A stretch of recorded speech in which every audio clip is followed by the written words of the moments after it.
Welcome, detectives and mystery enthusiasts, to another episode of Winter Stove, the channel where we plunge deep into the heart of crime, exploring the dark corners of the human psyche. We will embark on a chilling journey that will leave you questioning the very fabric of reality. Before we dive into the deep depths of our future crimes, if you haven't already, make sure you hit that subscribe button and ring that notification bell, so you never miss an episode as we peel back the layers of the criminal underworld. I will bring you 3 cases that shook the world. Let's dive right into it. What could possibly drive a mother to kill her own child? This is the chilling question that surrounds the case of China Arnold, an American convicted murderer. Born on March 29, 1980 in Dayton, Ohio, Arnold's life took a dark turn early on. She was convicted of abduction in the year 2000 and forgery 2 years later. But it was in September 2008 that Arnold committed an act so horrific that it would change her life forever. Arnold, living with her children and her boyfriend Terrell Talley in a housing complex, was embroiled in an argument over the paternity of her 28-day-old daughter Paris. In a fit of rage or perhaps a haze of intoxication, as Arnold later claimed, she placed her infant daughter in a microwave oven. The baby was subjected to this inhuman act for what analysts suspect was longer than 2 minutes, causing her internal temperature to reach critical levels. As medical examiner Dr. Marcela Fierro chillingly put it, she was cooked. The following day, Arnold took Paris to the hospital, where the infant succumbed to her injuries. Arnold was initially arrested, but released due to lack of evidence. She was re-arrested in November 2006. A twist came when Arnold's first trial began. Terrell Talley claimed that his son pulled the lifeless body of Paris out of the microwave after a neighbor's boy had put her in there. This claim resulted in a mistrial. However, at the second trial, the mother of the boy in question confirmed that he was not at the housing complex when Paris died. Arnold was then convicted of aggravated murder. In a surprising turn of events, the Second District Court of Appeals reversed Arnold's conviction on November 5, 2010, citing misconduct by prosecutors and the court's error in not allowing material witnesses to testify in Arnold's defense. Yet, justice was not done. On May 13, 2011, a jury found Arnold guilty of aggravated murder once again. Her attorney's argument that the evidence pointed as much to Talley as it did Arnold fell on deaf ears. Arnold has been incarcerated at the Ohio Reformatory for Women since September 11, 2008. On May 20, 2011, Arnold was sentenced to life in prison without parole. Her attorney stated that they would appeal the decision. The story of China Arnold is a chilling reminder of the depths to which human nature can sink when fueled by anger and intoxication. It's a story that leaves us with more questions than answers. And perhaps the most haunting question of them all is, what could possibly drive a mother to kill her own child? How do we reconcile the morality and legality of Lindsay Lowe's actions? A woman who in the year 2011 smothered her newborn twins to silence their cries, hiding them in a laundry basket in the bathroom of her parents' home. A tragic tale that brings us face to face with the darkest side of human nature. Lindsay Lowe, then 26 years old, was a resident of an upper-middle-class neighborhood in Hendersonville, Tennessee, a mere 20 miles northeast of Nashville. On the fateful night of September 12th, she gave birth to twin boys, alone and unaided.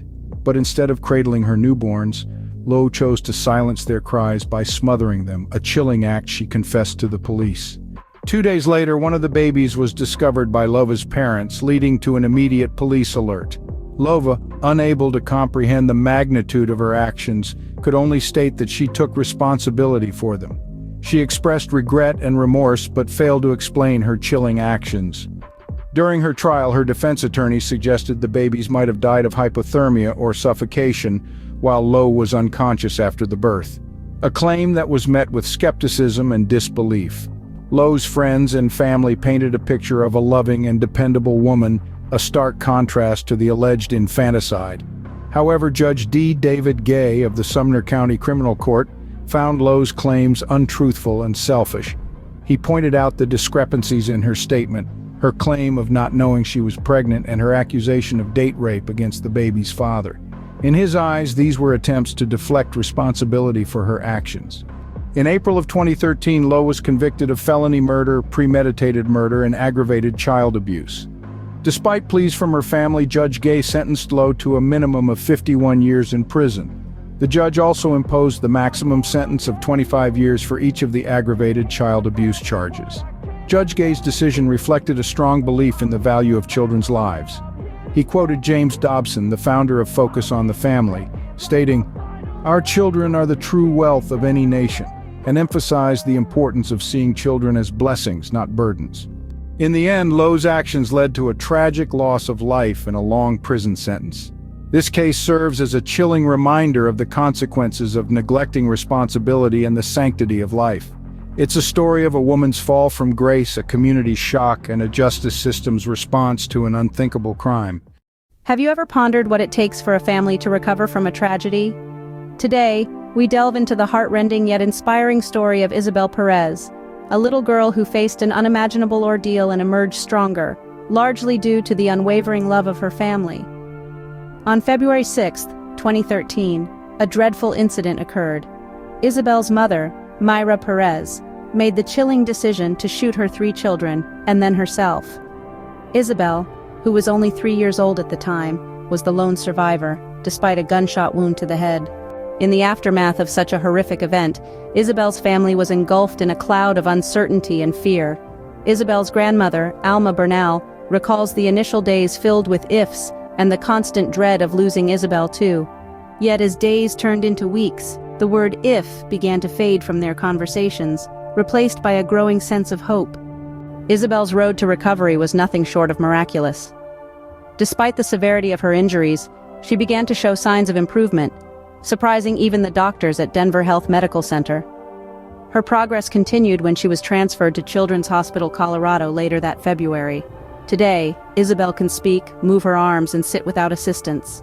Although she still needs help to walk, her pediatric rehabilitation specialist, Dr. Mike DiCiaro, believes there's a good chance she'll regain this ability in the future. Her recovery is ongoing and will likely span several more years. Yet it's not just her physical recovery that's important. Isabelle's family recognizes the need for therapy to help her process the traumatic event she experienced. When she sees family pictures, there are indications that she retains some memory of the tragedy. Isabelle's journey is a testament to her own resilience and strength, but it's also a story about the power of family love.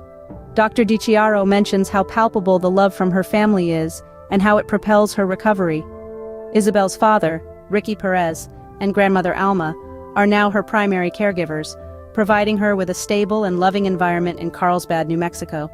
In conclusion, Isabelle's story is not just about a tragedy, but rather about the power of love, resilience, and hope in the face of adversity.